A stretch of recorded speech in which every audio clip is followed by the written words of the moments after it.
मेरा नाम हानिया है, मेरी उम्र 22 साल है और ये कहानी इस दिन की है जिसने मेरी पूरी जिंदगी बदल दी।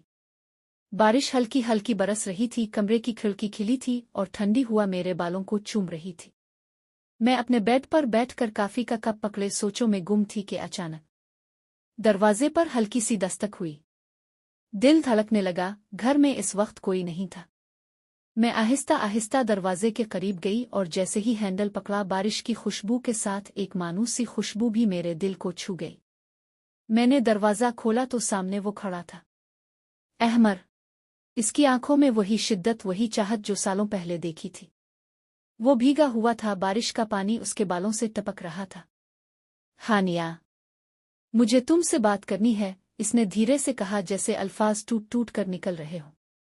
मैं लम्हा भर को साकित रह गई। मेरी उंगलियां कांप रही थीं, दिल जैसे सीने से बाहर निकलने को था। इसने एक कदम आगे बढ़ाया और उसका हाथ आहिस्ता से मेरे हाथ पर आ गया। बारिश की बूंदें इसके लम्स के साथ मिलकर एक अजीब सा नशा पैदा कर रही थीं। मैंने तुम्हें कभी भुलाया नहीं, वो बोला, और उसकी आवाज में ऐसी सच्चाई थी कि मेरी आंखें नम हो गईं। मैं कुछ बोल ही रही थी कि अचानक बिजली चली गई, कमरा अंधेरे में डूब गया। अंधेरे में इसकी गर्म सांसें मेरे चेहरे से टकराने लगे। मैंने कांपते हुए कहा, अहमर प्लीज। इसने धीरे से मेरे गाल को छुआ, जैसे बरसों का फासला एक पिल में मिट गया हो। बारिश की ठंडक और उसके लम्स की गर्मी, बस दिल बे-इख्तियार धड़कने लगा। इसने मेरे कान के करीब सरक कर कहा, हानिया, ये लम्हा मैं खोना नहीं चाहता। और फिर इसने आहिस्ता से मुझे अपनी बाहों में भर लिया। वक्त थम सा गया।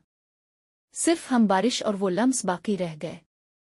बारिश रुक चुकी थी, लेकिन मेरे दिल की धड़कन अब भी तूफान की तरह चल रही थी। इस दिन के बाद मैं जान गई कि कुछ मोहब्बतें चाहे कितना भी वक्त गुजर जाए, बारिश की पहली बूंद की तरह हमेशा ताज़ा रहती है।